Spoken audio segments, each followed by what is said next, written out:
Welcome to the Maritime Matters podcast. Did you know that 98% of Australia's trade passes through the maritime domain? 91% of its fuel is imported, and Australia's exclusive economic zone is larger than its mainland.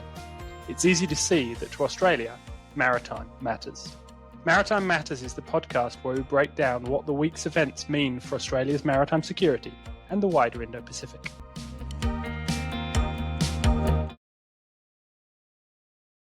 Hello, welcome to this episode of Maritime Matters. We're recording on the Friday the 2nd of August, morning of Friday the 2nd of August. So if something massive happens after that point in time, that's why we're not covering it.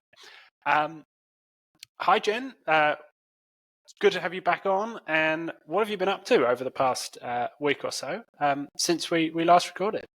Hey, Richard. Well, I feel like I just spoke to you on Monday because we did record on Monday. But what's been happening since then? Look, I think the events in the Middle East have been taking up a lot of my time, having spent a lot of my, fair portion of my career deployed to the Middle East. I'm always interested in the dynamics there. And so there's been a bit of media around that that's kind of been capturing my imagination this week. But that is not maritime, so we won't delve into that too much here. What have you been up to?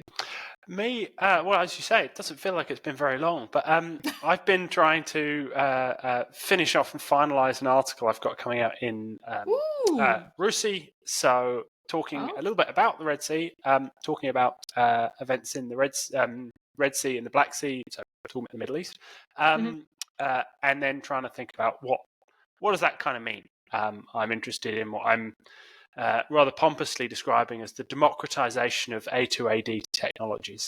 Okay. We'll see. You can take a punt at it as and when it comes out, and we can have some fun there.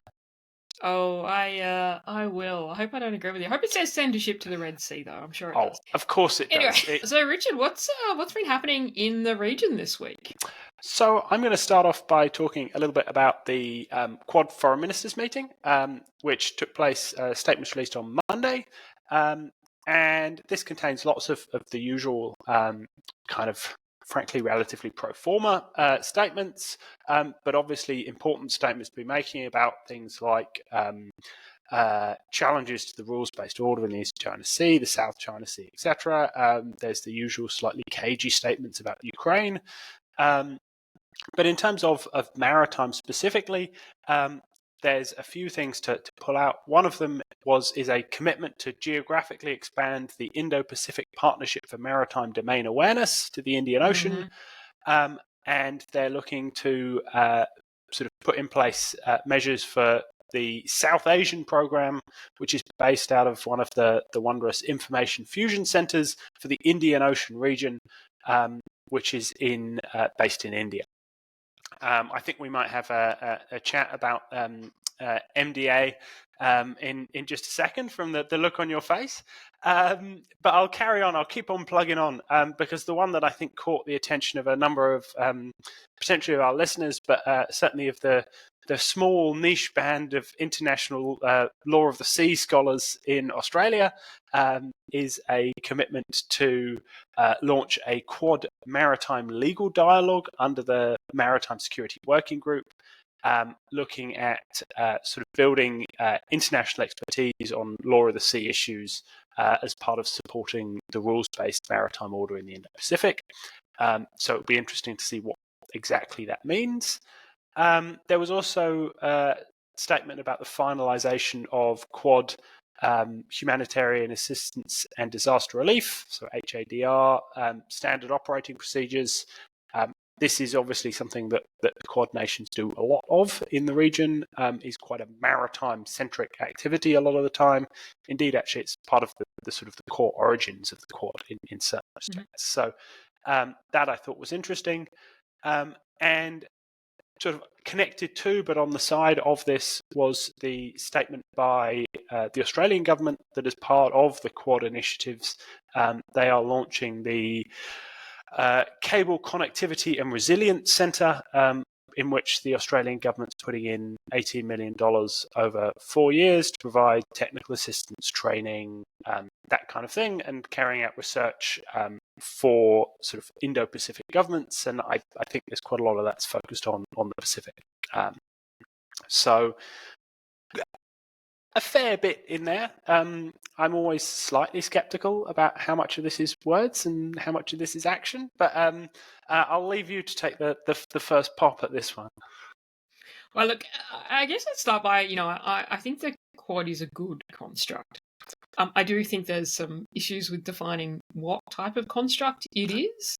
The way the Quad started was very much actually about Haydar, but through kind of military interactions. And then, Malabar became a key element of it. But since then, we've had statements from India saying that it's not a military grouping, which is true.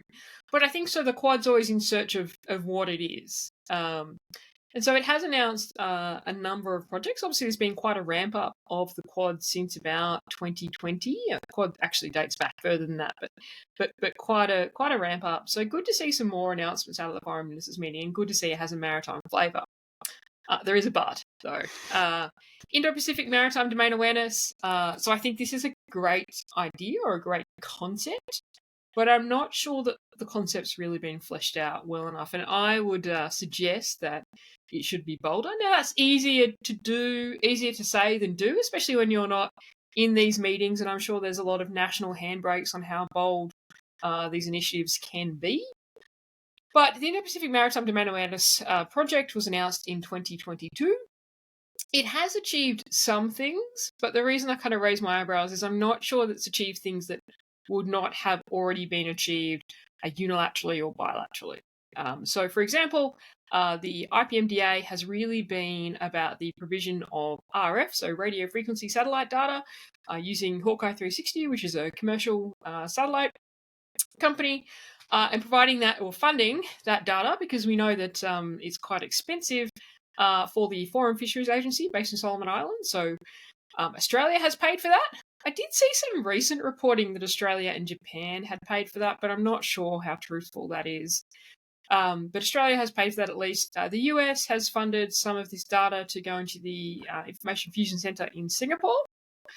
And again, the RF data, that is very expensive. It is very good in terms of dealing with dark shipping. So shipping that is not transmitting its AIS, and almost any shipping that wants to do something nefarious is not going to be transmitting its AIS.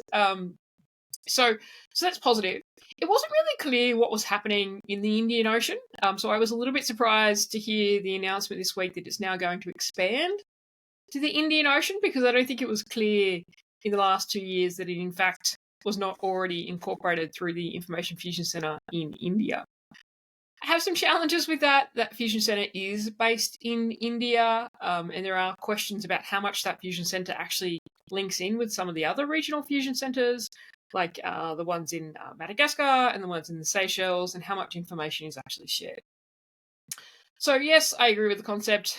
The announcement this week about expanding the Indian Ocean, well, nobody knew it wasn't there anyway, and nobody's quite sure what it's doing.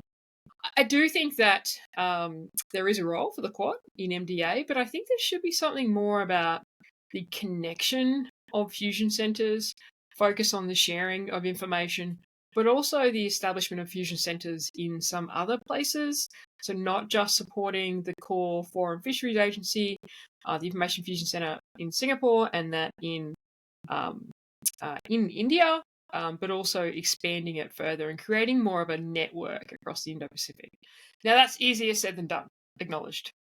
The second one, as a I guess quasi maritime lawyer, I don't know, quasi actually qualified, just wouldn't define myself that way. I think it's great to see another legal Of course you do. dialogue. That's fantastic. But I do think that often initiatives like the Quad, I'm not saying necessarily the Quad, use legal dialogues in the maritime sense because I see it's an easy way of discussing things, right? Starting that communication. But the core issues that I think the Quad should be focusing on, I don't think are maritime law issues. And the individual countries that make up the Quad already do a significant amount of training and dialogues in the region on maritime law. I do think I might have my my master's in maritime law removed for saying this, but I do think you can maritime law things to death a little bit. And so I do worry about that. But I think broadly some of our positive. listeners might push back against this. They might. So might my PhD supervisors. But I guess what I would love to see from the Quad is more operationalizing of some of these things. So that's why I talk about the IPMDA being more about developing and connecting operation centers rather than just provision of RF data. I would love to see something like a Quad, capability enhancement project where they actually help some of the smaller nations around the Indo-Pacific and train them up, should they wish to, in maritime security issues in terms of boarding operations and things like that. I just think there could be more meat in operationalizing the things. Cable connectivity, look, great to see more of a focus on that. There seems to be a lot of talk about cable connectivity. In the end, if you want to increase resilience in cable connectivity, yes, the first step is people being aware of how dependent they are. But two, then, it's about diversification. It's about having the support in place to be able to get repairs. So there was a suggestion in a paper recently about a Quad invested, or at least an Australia-India invested cable repair ship. And then in the end, it's also about understanding how you protect them, which is probably going a little bit too far for the Quad. So look, I guess that was a long ramble about the Quad initiatives. Broadly, I think they're positive. But as we get more and more past some of these key announcements, you really do need to see some significant operationalization of them to actually give them credibility. I'll leave it there. What are your comments? Do you love it? I'm not going to add much to it. I think MDA is one of those things that everyone loves to talk about because it's very easy to talk about and it's much harder to do. Particularly if you do go beyond that kind of commercial level, very much unclass type information. If you want to add anything into it, layer it up, that's when you start getting real issues. And even at that kind of level, as you say, the linkages and the connections are still challenging. And it's difficult to tell, but there are certainly people involved. You hear stories about lots of these or certain of these fusion centers that are achieving, frankly, very little. Yes. So I think it's an easy sell because nobody doesn't think that MDA is a good thing.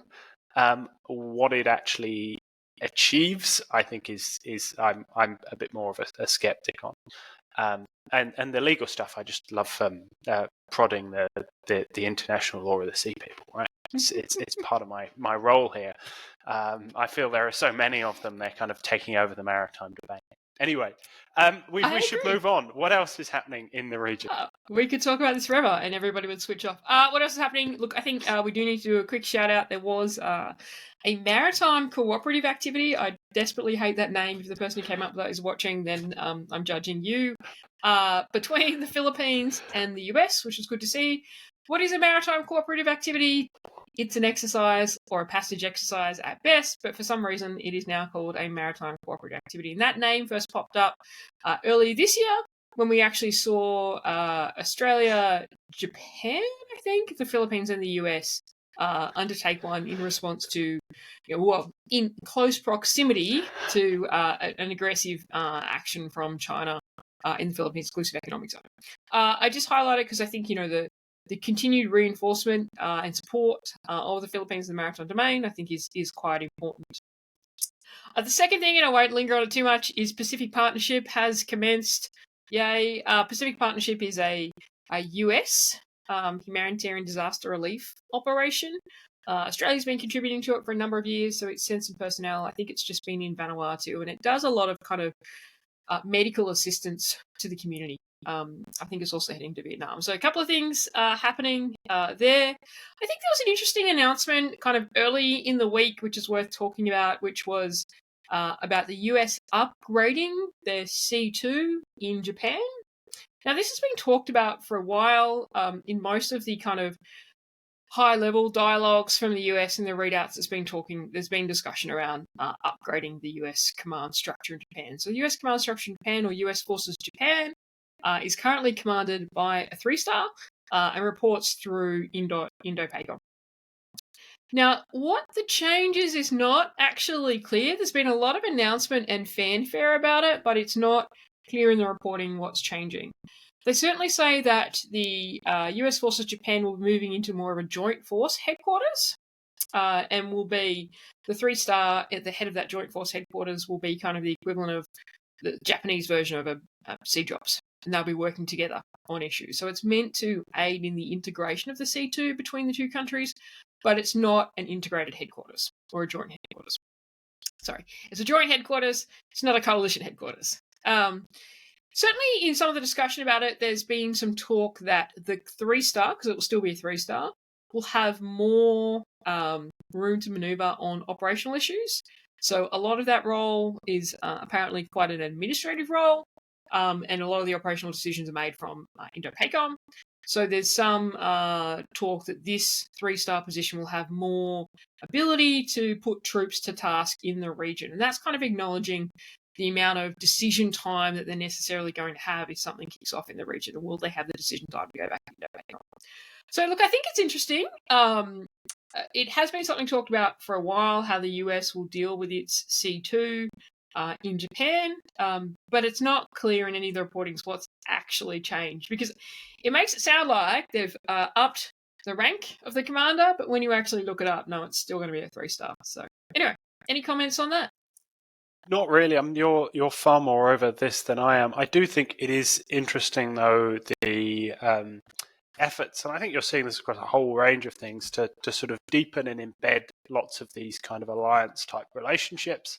And I think it's something that is interesting, not only in terms of the geopolitical situation here, but also in terms of the domestic political situation in the United States, and how some of those factors might play out if the administration will change, but if there becomes a second Trump administration and we see concerns in the region about the American commitment, these types of much more kind of practical arrangements and knitting together, I think is something that is interesting to see, and has the potential to make it more challenging to sort of pull back from some of these kind of relationships. So I think that side of things is interesting. Obviously, that's a much bigger level, but I think it's something to broadly keep an eye on.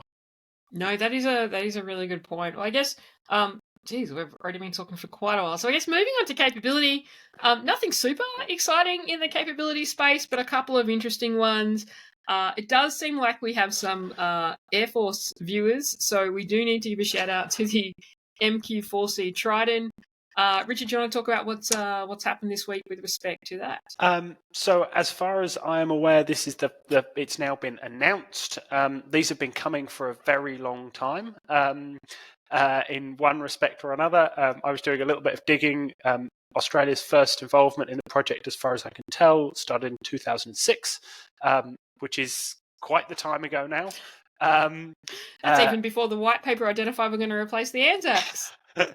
So this has been a long time coming. These are a very significant maritime patrol, reconnaissance, surveillance capability. They are high-altitude, long-endurance drones or uncrewed aircraft. The idea is that they will complement the P8 fleet. Now, I'm going off the top of my head here, but 14 P8s?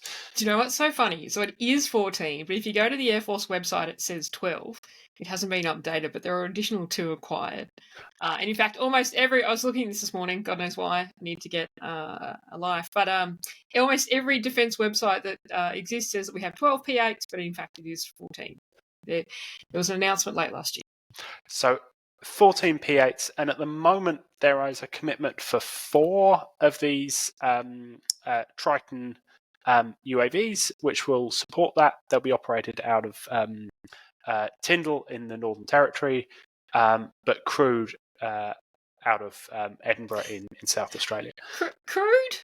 Crewed? I don't know if I'd use the term crewed. Controlled. Piloted. Controlled. Okay, go They're for it. They're uncrewed. That's the point. Tell me. Fair. That's the point. Ouch. At least you didn't say manned. But anyway, yeah. Look, I think this is really good. I'm a bit confused as to why this project has taken so long. I also thought it was going to be at a much larger scale than it's turned out to be. So we're acquiring 4 of these things. I do think, and I'm happy for an aviator to correct me on this. I do think Australia's been quite slow in embracing uncrewed aerial vehicles at kind of at the operational level.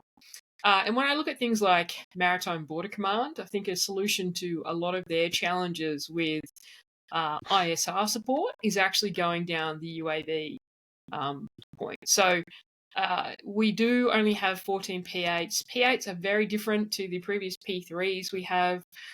Sometimes they are used to support Maritime Border Command, which seems a significant waste of an asset. I do, and again, please, if you are an expert in UAVs, which I am certainly not, please correct me on this point. I do think that whilst the MQ-4 is good, you mentioned before it's high altitude. When we're looking at a lot of our border challenges in Australia, we do need something like a medium altitude drone that can actually go in and get a little bit more fidelity. If you think about some of the tasks that they're going to be doing, they're looking at what's on deck, they're looking at fisheries issues and things like that. So I would like to see us broaden the amount of UAVs we are operating, and I would like to see a number of UAVs that are required specifically for the purpose of supporting Maritime Border Command or a future Coast Guard, which we won't talk about here. Not to mention, there's no plans for a Coast Guard, but I think there should be. Anyway, what else has been happening in the capability space?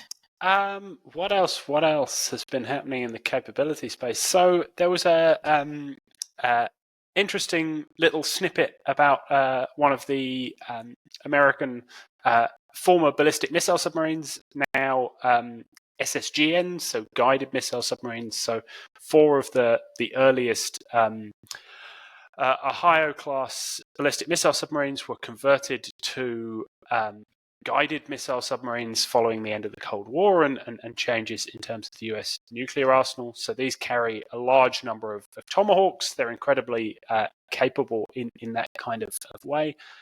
One of these, USS Florida, returned home to Georgia, and it was reported that this was after a 727-day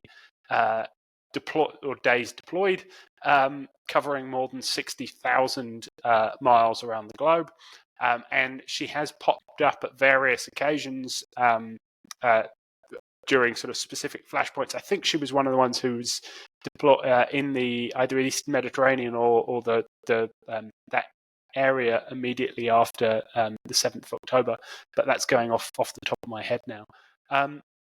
So there's certainly these are very capable assets, very useful in many ways, and they're used at times on a sort of almost a deterrence and signaling basis. The Americans have made a point of making them visible in certain places in a way that perhaps you wouldn't normally expect a submarine to be so. But it's also worth noting that these are set to be decommissioned over the next, I think, 2 years. I think it's 2026, maybe 2026 to 2028. I'd have to double check that. But these capabilities are going out of the US Navy in the near future. What did you make about this, apart from the shock and the horror as 727 days deployed? Yeah, well, that sounds horrid. 2 crews, though, I think was the reporting. Look, the thing that I think is interesting is how much submarines are now being used for messaging. So I think when you see information like this, you've got to think about, why was this information released? Because normally the tradition is not to talk about submarine operations for obvious reasons. Now they've chosen to talk about this. So, there's certainly a message that they want certain, I guess, state actors and non-state actors to know that they have the ability for these submarines, of which they only have a limited number, to operate anywhere in the world at any time. So I think there's some key messaging around that. That links into, we have seen some strategic surfacing of submarines, which is something that, was, I guess, relatively unheard of. So it kind of goes into that strategic role and strategic messaging. So I think it's interesting. They were, this specific submarine, USS Florida, was actually engaged in targeting the Houthis in January, apparently, firing a number of Tomahawks. And that also kind of highlights how important that land strike capability is from a nuclear-powered submarine. Now, again, I'm not a proponent that this will be a main role of our AUKUS nuclear-powered submarines. I think it is a role. There are problems with submarines exposing themselves when they execute a land strike, but still. So I think it is interesting. But you've always got to ask. I think when you get this information released, why is this information being released, and what is it saying? So apart from that, look, I don't think there's actually been too much else in the capability space this week. After all of the announcements last week, the acceleration of the Australian Army amphibious capability. Is there anything else that you've been tracking this week, Richard? Not particularly. There was a few comments made, I think, and newspaper reports coming, I think, largely following an interview with the First Sea Lord, Ben Key, about the Hunter class. Unsurprisingly, I would suggest that Ben Key thought that the Hunter class is going to be an excellent ship. I would have been absolutely gobsmacked if he'd have said anything else. I know that you're going to now come up and say that it is going to be an excellent ship, and that might well be the case. My point here is that the First Sea Lord was unlikely to sort of do down the British designed vessel, which obviously the Type 26s are progressing pretty rapidly at the moment. That's the British iteration of the BAE designed Hunter class. It is, which has actually become quite different to the Hunter class, right? It has. So there's three versions of this. There's the British original design, then there's the Canadian surface combatant, the CSC, and the Australian Hunter class, and they are all different in their own ways. Hunter in particular is different. But there was then further discussion about the price tag of these vessels, much of which, to my mind, seemed pretty ill-informed, because they are comparing apples with oranges in terms of numbers about how expensive ships are, and ones including weapon systems and sustainment and all sorts of other things, and other costs of effectively almost hull only. So you're comparing completely different numbers and saying, well, these ships are vastly more expensive. They are very expensive. Comparisons like that don't really get you very far. No, I agree, and we actually spoke about that on the podcast substantially last week. And I won't geek on about understanding defence costs, but certainly in the discussion around Hunter this week, there was either some intentional or unintentional misunderstanding of costs associated with shipbuilding and ship acquisition. Look, I do think Hunter will be a good ship, but I do have problems with the project. I mean, we are still 10 years away from the first one being in the water, and I just, in modern shipbuilding, I just don't understand how that can be the case in the current geopolitical environment. I do understand how that's the case with the Hunter, but just more broadly, I don't understand how we sign a contract in 2018 and we get the first ship in 2034. That's just not the timeframes that we need to be responding to in the current environment. And I mean, there are rightful questions to be asked about the cost of this ship. It is too expensive for a frigate. Now, there's a conversation about, is the Hunter actually a frigate? Well, it's 10,000 tons. So depending on how you define frigate destroyer, which is pretty loose, or cruiser, it's certainly much bigger, in fact, twice the size of your average conventional frigate at the moment. But I do, and I've said this before, I do think it's really good to see the Australian Navy moving into having a surface-based anti-submarine warfare capability. This is not something that the Australian Navy has had or employed. And there are many people who will jump at the screen, probably throwing things at YouTube right now, or wherever you're listening to this, and saying, ships don't hunt ships, and you don't sit in planned coordinates like a knife fight. And if you know what that means, then I agree with you. If you don't know what that means, then I'm not going to explain what that means. But that's not what the Hunter delivers. The Hunter actually delivers a theatre-level ability to track and target submarines with its 2087 sonar. So I think it's good, but I mean, we'll see when it washes up how much it actually costed and where all the problems were. There are a significant number, but it'll be a good ship. Great. Well, I think that's probably all we've got for today. So I think we're going to reaffirm that despite our slightly shorter podcast this week, maritime still matters. And on that note, I think we'll call it a day, and we'll be coming back to you again next week. Thanks, Jen. Thanks, Richard. See you next week.